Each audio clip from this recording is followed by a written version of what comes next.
앉은 채로 스님께 합장 반배로 삼배를 올리겠습니다.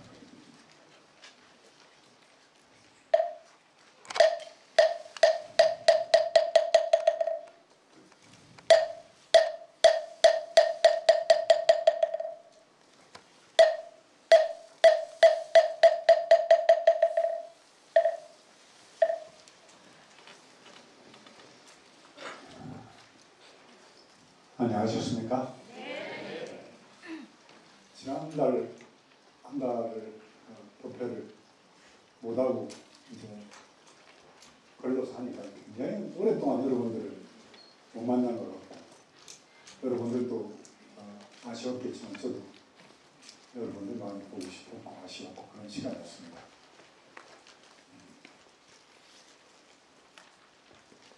단지불회가 봉헌사에서 제가 나오고 난 뒤에 여러분들과 함께 같이 했던 2년의 시간들을 돌이켜 보면서 때로는 눈물도 흘렸고 때로는 또 다 즐거워도 했었고 했던 그런 시간들이 주마등같이 이렇게 쭉 요즘은 그 지나갔던 시간들이 이렇게 생각이 납니다. 4월 20일 후반기에 2년 전에는 또 사춘기, 스님 사춘기 책이 나와서 여러분들이 그 책을 보면서 울고 웃고 또 책이 좀 많이 팔렸으면 해가지고 교보문고를 부지런히 들락거리면서 책을 사면서 이렇게 베스트셀러 반열에도 올렸었고 했던 그런 아주 기쁜 추억도 있고 어떤 만감이 교차하는 가운데 단지불회를 이렇게 2년간 여러분들과 같이 하면서 생각했던 것들이 제가자 중심의 불교를 좀 어떻게 만들어야 되지 않겠나. 스님들 중심의 불교가 한국 사회 1700년 내려오고 또 근대사 속에서 항상 승가 중심의 그 불교를 이렇게 지탱을 해왔습니다. 근데 과연 그 승가 중심의 사찰 위원이 우리한테 부처님의 정법을 따르고 부처님의 정법에 의지해서 우리가 공부를 하고 수행을 하는데 과연 큰 도움이 됐는가에 대해서 많은 회의를 갖게 했던 사건들도 있었고 여러 가지 문제점들을 노출시킨 것들이 근대사 속의 한국 불교의 모습이라고 저는 생각을 합니다. 부처님 당시 때도 부처님께서는 당신 제자들과 함께 수행을 하고 정진을 하고 공부를 하고 이랬지 직접 승가의 스님들이 돈을 만지고 또 거기에 대해서 관여하고 하여튼 그런 기록은 제가 없는 걸로 알고 있습니다. 스님들이 직접 나서가지고 사찰을 건립을 하고 부처님께서 직접 시주를 받고 모금을 하고 화주를 해서 절을 지었던 기억은 없는 걸로 저는 기억에 없는 걸로 알고 있습니다. 다 제가자들이 부처님의 법을 듣기 위해서 또 부처님의 거룩한 가르침을 이어받은 제자들의 법을 듣고 공부를 하고 수행을 해서 아름다운 행복한 그런 삶을 살기 위해서 기원정사를 지었고 법당을 지었고 이렇게 저는 알고 있고 또 그래야 된다고 생각을 합니다. 그것이 자꾸 변질이 돼가지고 스님들 중심의 어떤 행정이 되고 스님들 중심의 사찰 운영이 있다 보니까 결국은 돈의 문제, 물질의 문제 이런 것들이 개입되면서 처음 출가했을 때의 그 거룩했던 마음 처음 출가할 때 어떻게 출가하겠습니까? 어느 누군들 머리를 깎고 출가를 하면서 절에 들어올 때 내가 절에 들어가서 총권장을 하면 한번 해봐야겠다. 봉헌사 추진 한번 해봐야겠다. 정정이 돼야겠다. 이렇게 결심을 하고 출가하는 사람은 아마 자세히 모르겠습니다만 저는 없으리라고 생각합니다. 부모와 형제와 사회의 모든 지위와 명예와 일상적 삶 보통 사람들이 살아가는 결혼하고 직장 잡고 아들 딸 낳고 살아가는 그 삶을 다 그렇게 살아가는데 그 삶을 포기하고 삭발 연의를 입고 부처님 전에 온몸을 다 던져서 수행을 하겠다고 들어온 사람들이 과연 나는 가서 큰절 주지를 맡아서 돈을 잔뜩 벌어야겠다. 명예를 높여야겠다. 높은 고위직에 올라야겠다. 이렇게는 출가를 안 할 겁니다. 그러나 출가를 하고 살다가 보니까 이리저리 부딪히면서 초심은 자꾸 없어져 버리고 나중에 얽히고 설킨 인연과 관연 속에 자기 자리를 유지하기 위해서 또 아니면 더 높은 자리로 가기 위해서 세력을 모으고 돈을 모으고 하다 보니까 이분은 항상 신도님들 앞에 번들하게 수행을 얘기하고 무상을 얘기하고 중도를 얘기하고 양변을 여의고 수행을 하라고 얘기하면서도 실제적 삶은 끼리끼리 뒤에 모여가지고 파당을 지어서 어떻게 하면 종단의 권력을 잡을 것인가에 대해서 연구하는 이런 모양새가 되어버린 것이 오늘날 한국불교 조계종의 모습이라고 저는 생각합니다.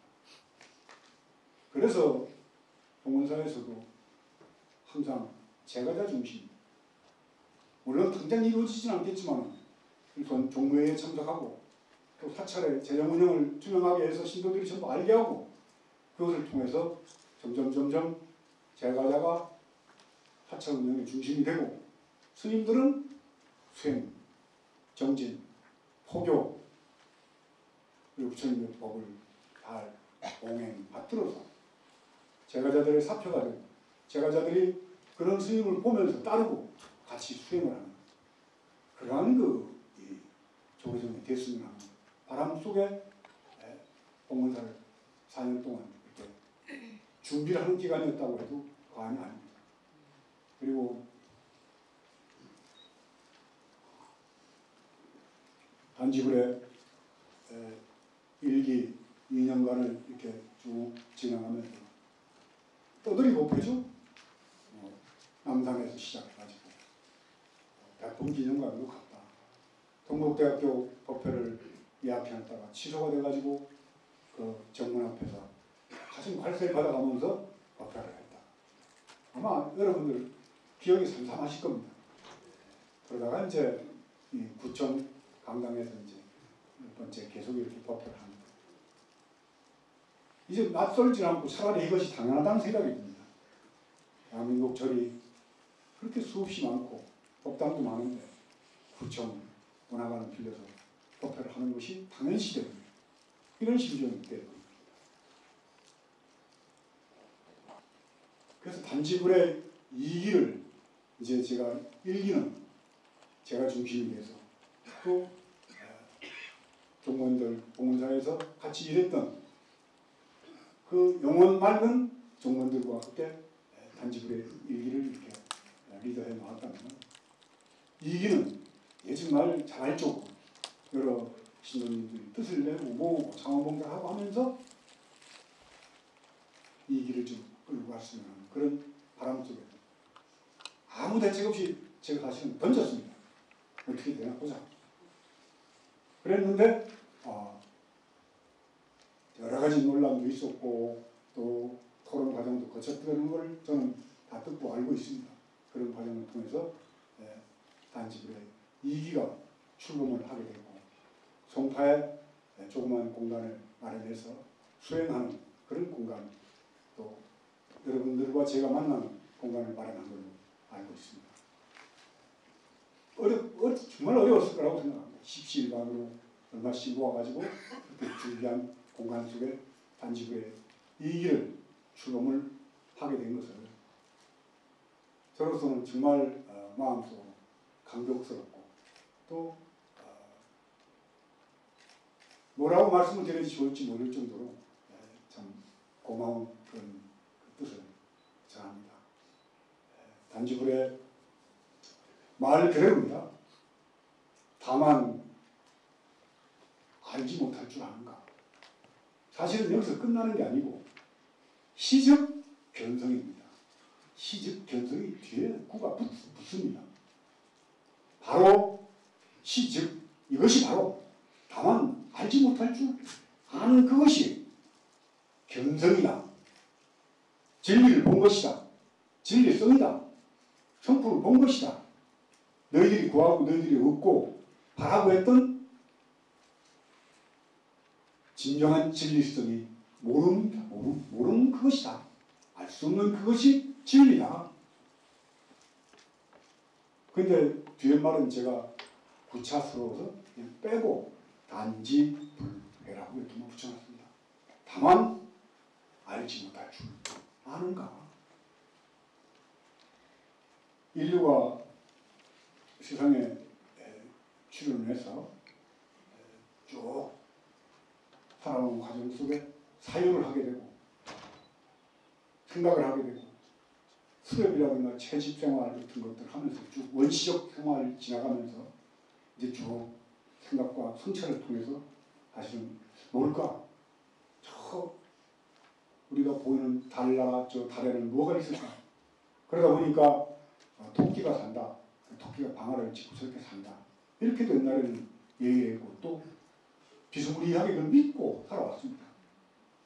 저 칠성에는 신이 있어서 칠성님이 인간의 운명을 좌지우지하고 우리의 명주를 붙잡고 있는 게 칠성입니다. 이렇게도 믿었습니다. 바닷속에는 용왕님이 있어가지고 그 용왕이 바다를 전부 다스린다. 이런 식으로 믿어왔습니다. 산에 가면 산신이 있어서 산신이 또 산을 다 지배하고 다스린다.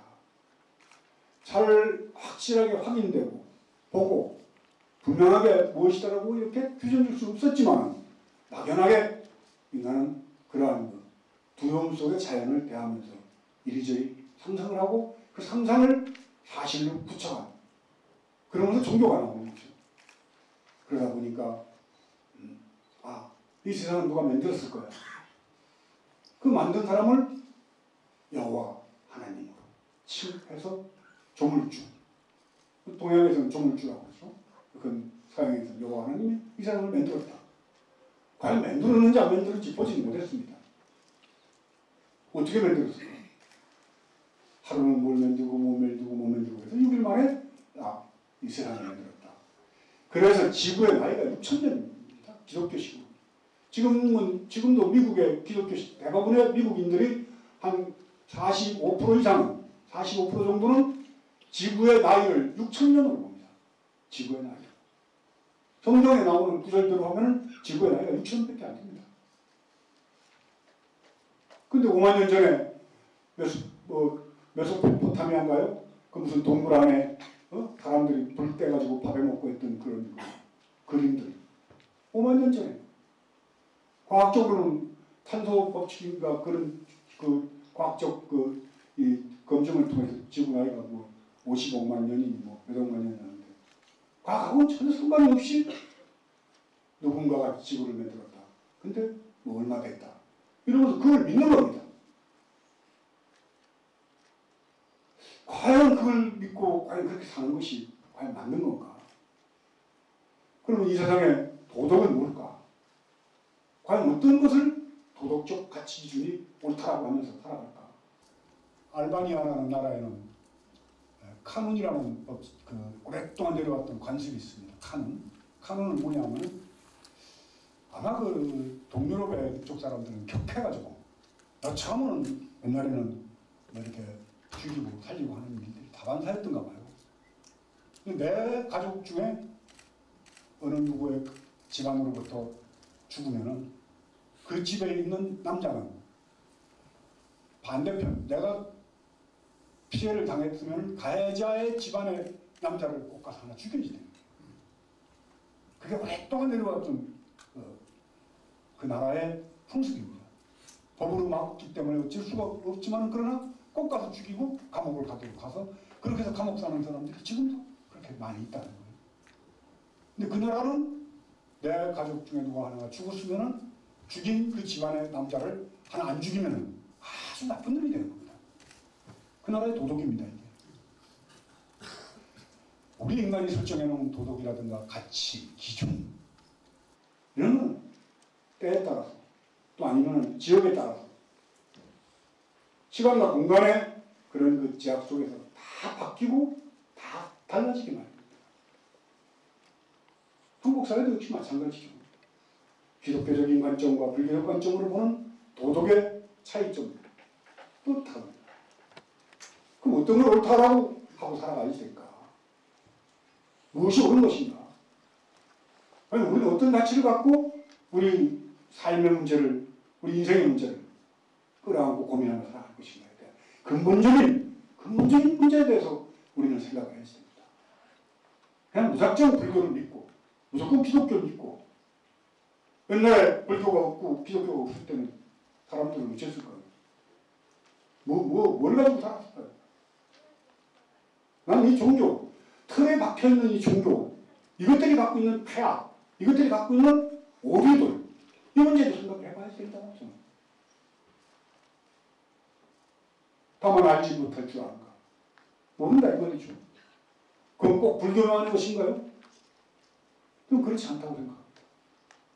서양의 모든 철학자가 다 도대체 이 우주의 끝은 어딘가? 시간은 어디서 왔다 어디로 가는가? 나는 누굴까? 뭘까? 뭘 때문에 살아야 되나? 어떻게 살아야 될까? 여기에 대해서 고민 안 하는 사람이 누가 있습니까? 꼭 참선만 해야지 되나요? 꼭 선에만 이것이 있나요? 불교에만 있는 건가요? 그 서양 철학자가 얼마나 멋진 사람들 많아요. 제가 제일 좋아하는 디오게네스. 알렉산더가 세계를 정복하고 딱 돌아서 세계를 정복해도 허전해. 뭔가 이루어진 게 없어. 마음속에 비어. 어느 저 꼴짜기 안에 대단한 철학가 디오게네스가 있다는데 내가 거기 한번 찾아가 볼 테니까 같이 가자. 그 자기 부하 장수들을 쭉 데리고 디오게네스를 찾아갔습니다. 찾아가서 보니까 깨지지한 게 인물도 내같이 잘생겼으면 안 그랬을 텐데 인물도 좀 못났던 모양이에요. 또 좀 장상도 좀 빳빳하게 풀줄 내려입고 있지. 그만 구지구지하게 해가지고는 강화대기 같은 거는 덮고는 햇빛집을 오고 있는 거예요. 그 알렉산더가 보니까 참 저건 전혀 아닌 것 같거든. 그러니까 이제 뭐라 하다가 말대꾸도 잘 안 하고 그러니까 절이라도 하나 지주려고 당신 소원이 뭐예요? 야 당신 뭐 원하는 거 있으면 다 들어줄게. 이랬단 말이에요. 디오게네스가 상상을 합니다. 저는 나같이 성질이 더러운 사람이었더라면 야 이 새끼야 햇빛 가리지 말고 비켜 임마. 흘무시 그랬을 거고 조금 수행이 되고 성격이 좀 괜찮은 그런 그 철학자였으면 비켜 햇빛 가리지 마. 햇빛 쪼이고 있는데 햇빛 가리는 거 말고는 난 원하는 게 없다 이겁니다. 이런 대선사가 어디 있습니까? 이런 멋쟁이가 어디 있어요? 네?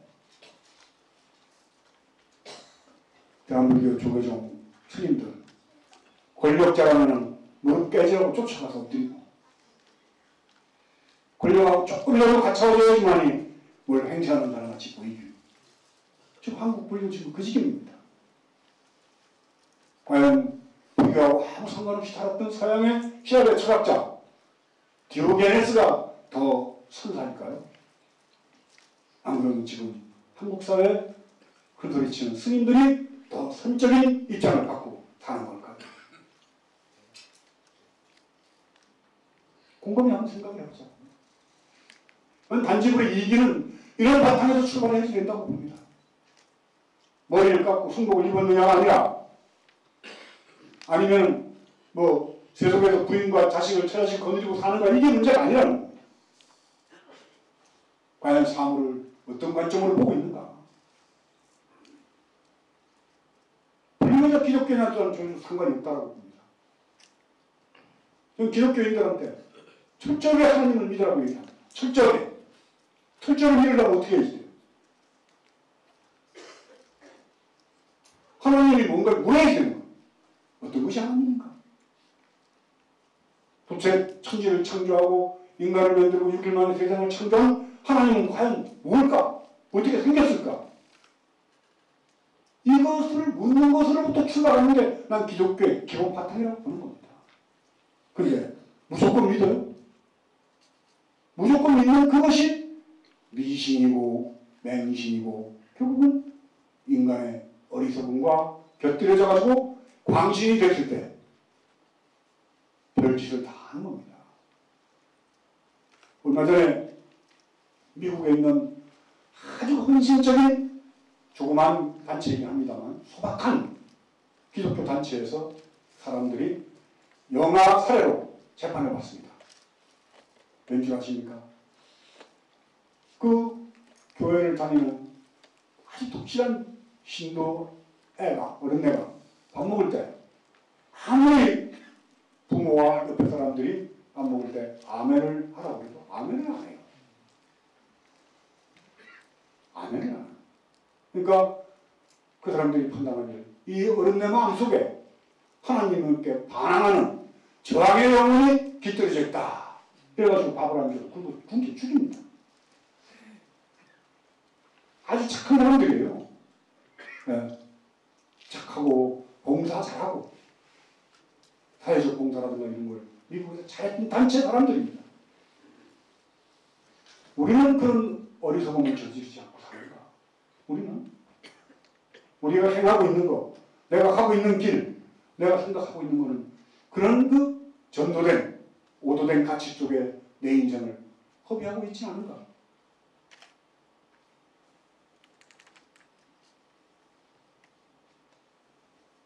이게 불교입니다. 이게 부처님 가르침이에요. 지금 제가 여러분들에게 드리는 질문, 이걸 끌어안고 가는 겁니다. 어떤 가치를 가지고 살아갈 것인가. 그런 가치를 갖고 살아가는데 방해가 되는 제도, 권위, 또 아니면 내려왔던 관습, 이걸 다 때려 부시는 게 진보입니다. 아무 가치도 없는, 전도된, 잘못된, 그냥 오래된 것이기 때문에 지켜야지 되는. 이게 잘못된 보수입니다. 잘못된 보수.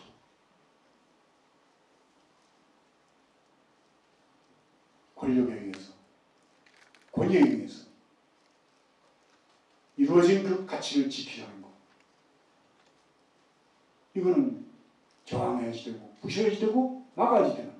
그래서 인간이 자유로운 사고 속에, 사유 속에 우리의 삶의 문제를 진심으로 한번 다시 다 돌이켜보고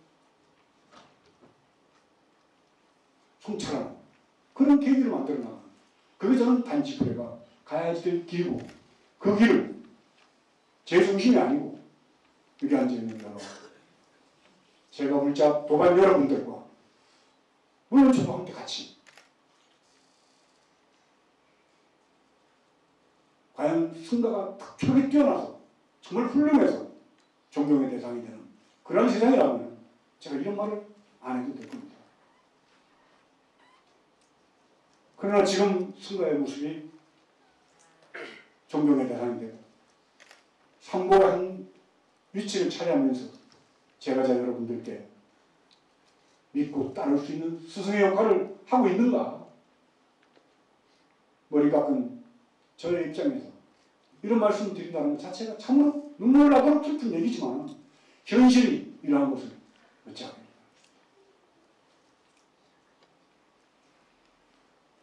반지불의 시집견성, 다만 알지 못할 줄 아는가? 그 알지 못할 줄 아는 그 모름의 세계 속에를 우리는 어떻게 집중해 들어가야 될 것인가? 송파에 조그만 공간이 마련됐습니다. 앞으로 준비위원회를 구성했던 여러분들이 여러 가지 이제 많은 생각들을 하고 계신 걸로 압니다. 그래서 그 조그만 공간에서 저는 한 분이든지 두 분이든지 우리가 고민하고 걱정해야 될 그러한 그 삶의 문제들을 어느 틀에 매여서 아니면 어느 그 권위에 매여서가 아니라 정말 진솔하게 진실하게 그 문제에서 고민하고 그 문제를 풀어나가기 위한 모임, 그 문제에 대해서 걱정하고 집중하고 그 공부를 통해서 우리 스스로가 변화가 되어야지 하는 그런 모임, 이렇게 저는 단지불의 2기의 목적을 정해야 된다고 생각합니다. 그래서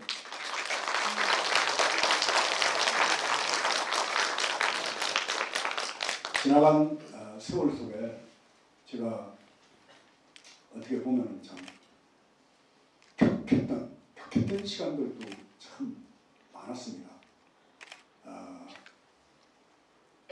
이명박 정권의 부도덕성, 그야말로 대통령에 대해서는 정말 안 될 사람이었죠.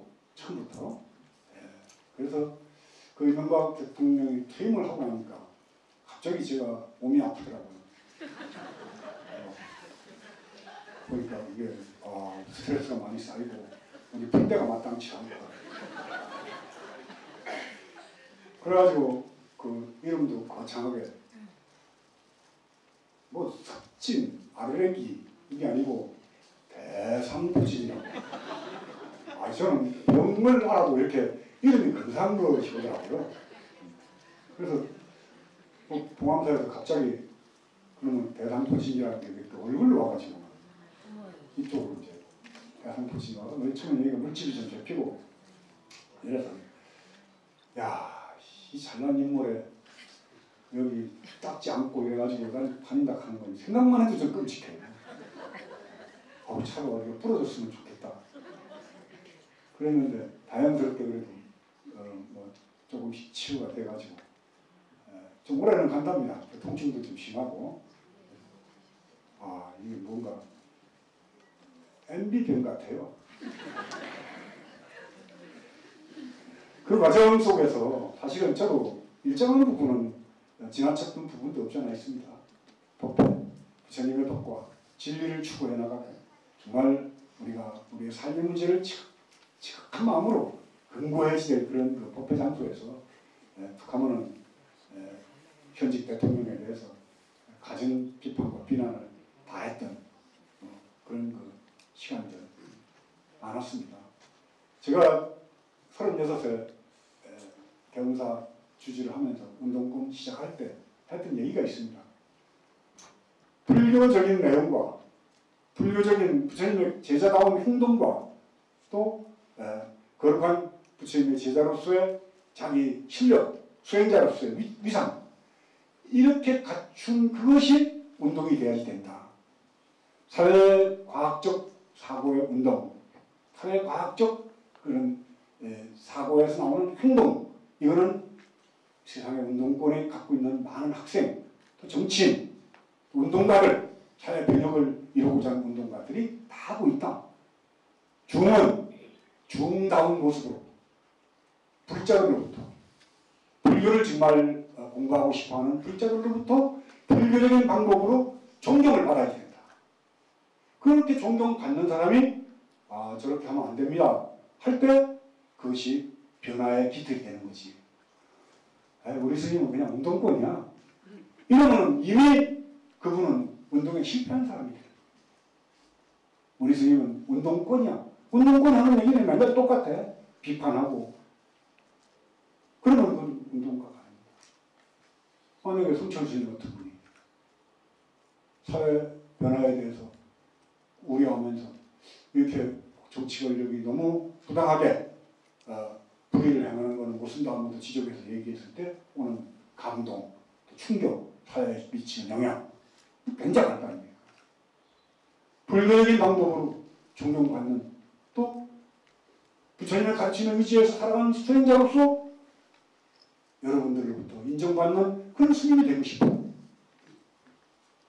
법문사에서는 참 잘했죠.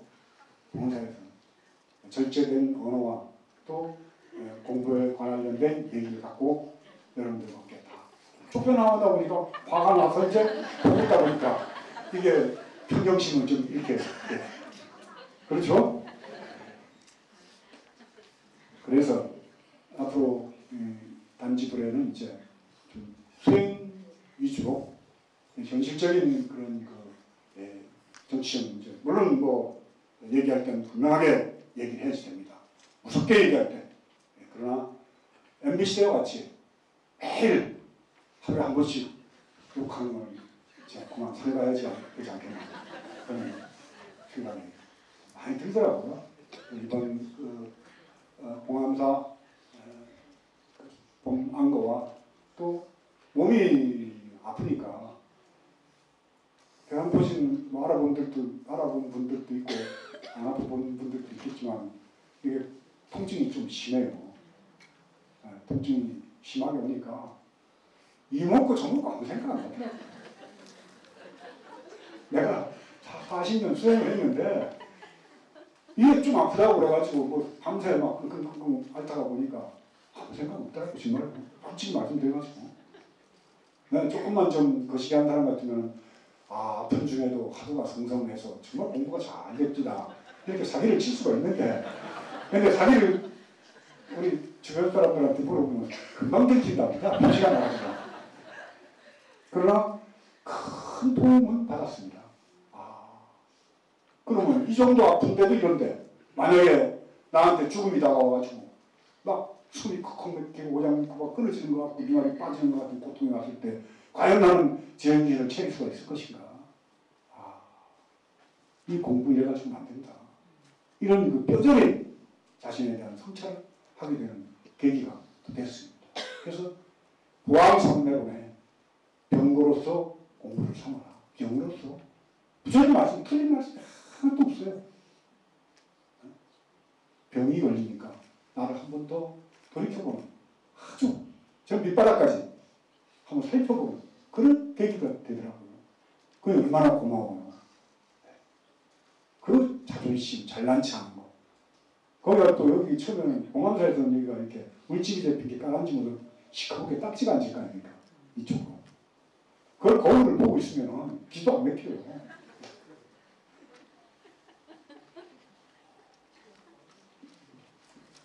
그래서 단지불의 이기는 이제 송파 그 조그만 공간이긴 합니다만 굉장히 성의껏 많은 분들이 애를 써서 그렇게 준비를 하신 거는 제가 잠깐 가서 찾아봤습니다. 그리고 오늘 사실은 오후에 그쪽으로 가서 개소식을 할 그런 생각이었었는데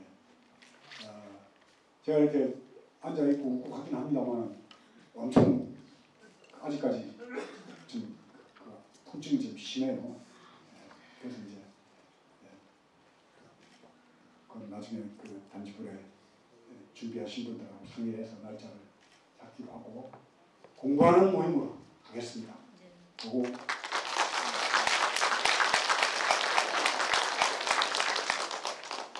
여러분들과 함께 과연 정말 어떻게 공부를 할 것인가. 제가 머리도 말씀드렸습니다만 알 수 없는 그 의심 속으로 어떻게 들어가야지만이 우리가 우리의 삶을 바꿔나갈 것인가. 그래서 얘기했던 게 돋보기로 어렸을 때 신문지에다가 불을 붙일 때 돋보기로 불을 붙일 때 거리가 맞아야지만이 초점이 잘 잡히죠. 거리가 맞아야지 초점이 잡힙니다. 초점만 잡혀도 아주 달라집니다. 사람이. 그러니까 나는 누구인가는 묻는 물음에 그 물음에 의문이 똘똘 뭉쳐서 초점같이 되어 있어요. 초점같이. 근데 선방 스님들한테도 제가 그 얘기를 합니다. 과연 니들이 초점이나 맞출 줄 아느냐? 그냥 돋보기 그냥 하나 들고 왔다 갔다 다니면서 공부한다고 그러는 거 아니냐? 화두 하나 들고 화두 하나 튼 거 어디서 타가지고 그걸 내가 내 의심을 가져야 되는 겁니다. 그래서 나는 누군가? 왜 살까? 호공은 언제 끝나나? 이런 물음을 물어가지고 그 물음에 초점이 딱 잡혀. 맞아요. 그러니까 그 노력 맞춰보고 다 해야 됩니다. 그래서 의심이 딱 됐을 때 이 초점을 잡혀서 까만 바탕에다가 초점을 놔두고 그 다음에 뭡니까? 흔들리지 않아야 되죠. 그래야지 불이 붙죠. 이 공부의 요령입니다. 우리 공부의 요령. 이걸 스님들은 고양이가 쥐잡듯이 어미닭이 알품듯이라고 했어요. 고양이가 집중을 탁 해서 쥐를 잡으려고 어미닭이 알품을 때 들랑달랑 하면 알이 꼬라버리니까 그걸 저는 돋보기로 초점을 맞춰서 흔들리지 않게 불을 붙일 수 있도록 이렇게 비유를 들었더니 선방에 어느 정말 그 경전 공부를 많이 한 분이 어느 경전에도 나오지 않는 절묘한 비유를 스님한테 들었다. 그래가지고 스님이 저를 겁나게 존경하는 거예요. 아니 우리 아시는 분들은 아실 거예요. 원순 스님이라고 번역 경전 번역만 한 30권 이상. 이번에 금강경 오가엘 스님마다 5분 거를 다 따로 번역을 해가지고 책을 내서 아마 조만간에 그 언론에서도 크게 이렇게 그 스님에 대해서 소개가 될 겁니다. 그 스님이 근처에 같이 사는데 뭐 박식하고 와는 게 많고 경전을 뭐 선력을 다 해가지고 근데 그 스님이 하시는 말씀마다 어쩜 그렇게 절묘한 비유를 하는지 자기는 스님을 보면은 감탄을 아니할 수가 없다. 이렇게 얘기를 그 하는 스님을 보면서 내가 자 스님 대단하다. 왜냐하면 나를 알아보니까.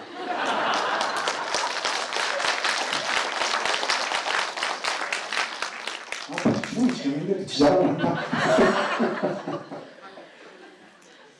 그런 모임. 정말 우리가 가식 없이 내려놓고 한 번쯤은 우리 스스로를 돌이켜보면서 정진하고 수행하면서 누구의 엄마, 누구의 뭐 남편, 누구의 무슨 아들 아니라 정말 나, 본연의 나는 뭘까? 이름도 다 떼내버리고 지위도 다 내려놓고 그 다음에 이 희노애락 웃고 울고 하는 이 존재는 과연 뭘까? 죽고 살아요? 좀 일찍 죽으면 뭐 못 쓰고 좀 더 오래 살면 뭐가 좀 크게 남나요? 그것도 사실 무슨 겁니다. 천년 만년 살면 뭐 하겠습니까? 그거하고 내일 모레 죽는다 한들 또 뭐가 그렇게 달라지겠어요?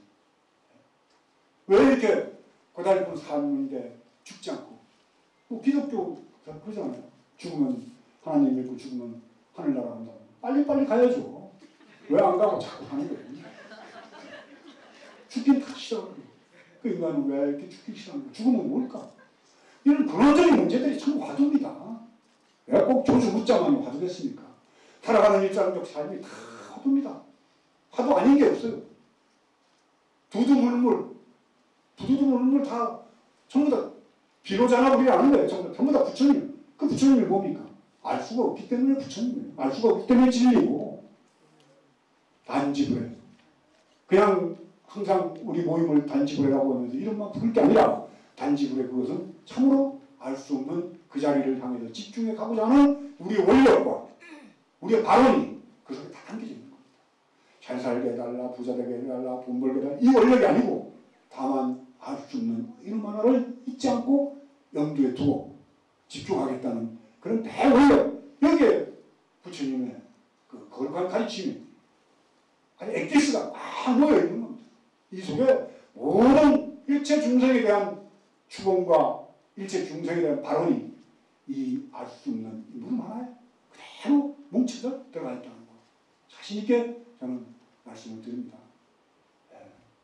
한지불의 얘기, 우리 소개를 좀 해야지 되는데 제가 사전에 얘기를 못 들어가지고 우리 곽수자 보살님 일단 여기 올라오십시오.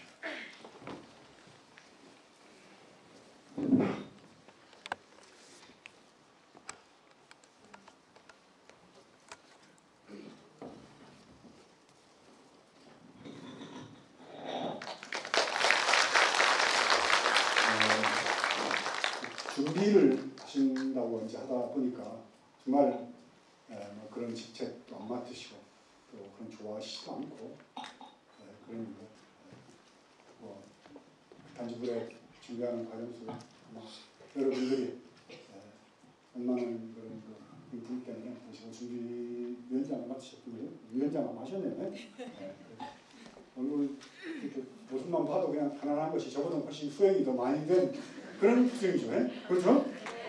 네.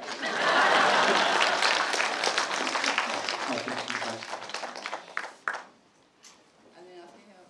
저는 단지불의 회원 대한 곽수자라고 합니다.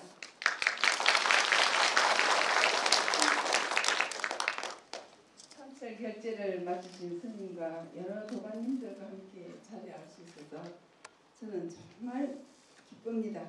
여러분은 어떠세요? 기뻐요.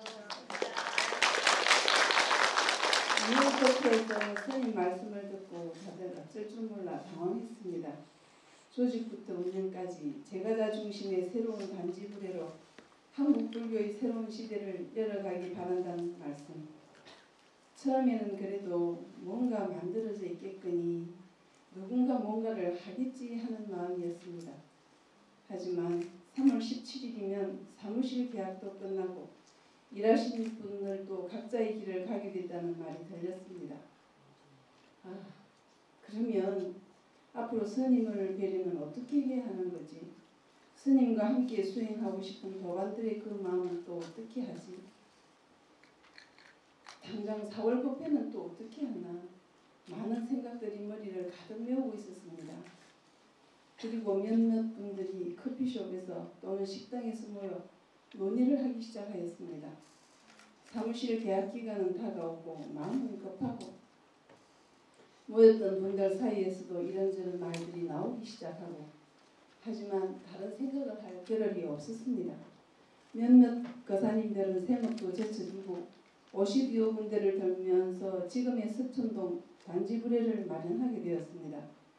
시간을 만들어서 함께 이사를 하고 바닥을 깔고 열심히 청소하고 일단은 도반님들 모셔서 앉을 곳을 마련했다. 서로 뿌듯해했습니다. 4월 법회는 어떻게 하지? 혹자는 스님이 단지부례와 연을 끊었다. 사무실 직원들을 빼돌려 다른 사무실을 차린다. 참 많은 얘기들이 들려왔지만 산철 결제를 끝내고 스님께서 단지부례에 오셨을 때 다들 눈물을 흘렸습니다. 이런저런 말에 힘들어하던 달다리에 힘이 불끈 다시 솟았습니다.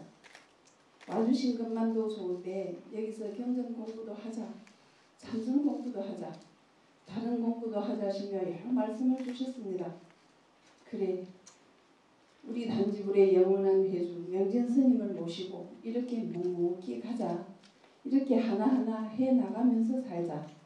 누군가는 오합지졸이라고도 하고 누군가는 금방 사라질 거라고도 하고 누군가는 어떻게 하나 두고 보자고도 하지만 그 도반님들도 마음을 내어주시는 날이 있겠지 하는 생각을 하며 스님 말씀대로 열심히 공부하고 열심히 정진하고 열심히 실천해 볼 생각입니다. 여러분 오늘 법회 어떠셨습니까? 많이 불편하셨고 많이 모자랐을 겁니다. 하지만 그게 여러분의 자리입니다. 여러분이 열심히 채워주셔야죠. 저는 믿습니다. 여러분이 채워주실 거라고. 채워주실 거죠? 네, 감사합니다.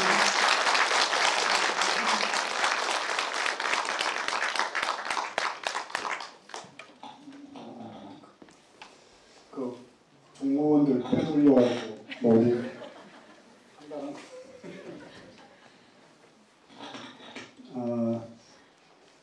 그 단지부에 2기 출범하면서 처음에 1기 출범 때 남산에서 이제 사무실을 내고 봉은사에서 나온 정무원 여러분 6분과 함께 하다가 보니까 너무 여러 가지 물질적으로 부담스러운 그런 형편이 돼서 이제 정무원 다 단지부에서 일했던 분들이 그래도 각자 좀 다 해산한다고 그러니까 가서 어디 가서 먹고 살 때로 찾아갔더라고요. 그러던 중에 어느 스님 한 분이 강북에 스님이 나와서 있어야 된다. 그래가지고 두산 이구에 방을 하나 얻었습니다. 그래서 그 계약금은 보증금인가? 본인이 나중에 찾아가면 되고 매달 월세를 자기가 낼 테니까 1년만 두산 2부에 와 있었으면 좋겠다.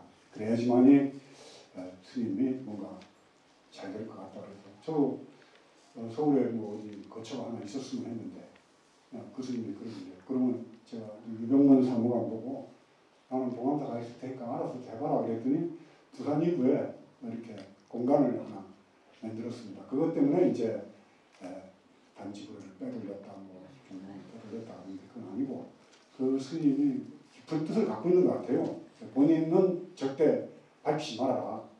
거기다 부산일보 하루 조계사 앞에다가 방을 넣는 것 자체가 참 굉장히 거시기한데 그래서 이제 거기 누가 돈 내서 그 얻었냐 그러면 평소에 미워하던 사람 이름을 댑니다 내가. 누가 돈 줘서 거기 방을 줬다. 그러니까 그렇게 아시고 거기는 그냥 제가 사무실 같이 연락 장소도 하고 또 시골 수수님들 올라오시면 좀 쉬시는 장소로 그렇게 쓰는 장소가 됐습니다. 이렇게 그렇게 하시고 오해를 없으시기 바랍니다. 저 빼돌릴 생각 전혀 없습니다. 이제 저는 법회 이렇게 끝내고요. 다른 준비한 게 좀 있죠? 여러분들 다음 법회 이제 단지불회 준비위원회에서 어떻게 준비를 할지 모르겠습니다만은 그리고 제 주변에 그런 분들도 있습니다. 단지불회 저렇게 시작하고 하는데 어떻게 했으면 좋겠습니까?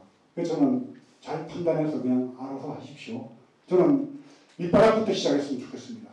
아주 조금씩 모여서 한 분이 어느 분이 뭐 돈을 덜컥 내서 아니면 재력 있는 분이 뭘 해서 하는 게 아니라 여러분들의 조그만 마음과 성의들이 모여져가지고 이루어져 갈 때 그 단단한 기반이 된다고 생각합니다. 그러다가 또 어느 정도 됐을 때 정말 저 모임에 단지불회 이 모임에 크게 기여하고 동참하고 싶은 분들도 나오시면 그때 가서 같이 더불어 이렇게 가는 그런 모임이 된다면 탄탄한 구조가 되고 누가 한 분이 덜컥 시주를 해가지고 사무실 들어가고 큰 공간을 냈다가 그분이 또 중간에 아이고 나 그만 안 합니다 그러면 서그러지 이런 게 아니라 여러분들이 다만 뭐 10,000원씩이든지 얼마씩이든지 내면서 그렇게 해서 조금씩 그러려면 정말 이 시대 부처님의 가르침이 뭔가 우리 어떻게 공부해야 될 것인가에 대해서 남다른 노력이 필요하다. 저뿐만 아니라 단지불회 배우는 여러분들도 올바른 정법에 의지해서 정말 공부하는 자세로 수행하는 자세로 여러분들이 살아가고 행동할 때 한국 불교의 미래가 저는 열릴 거라고 생각하면서 오늘 법회 마치면서 여러분들 건강하시기 바랍니다.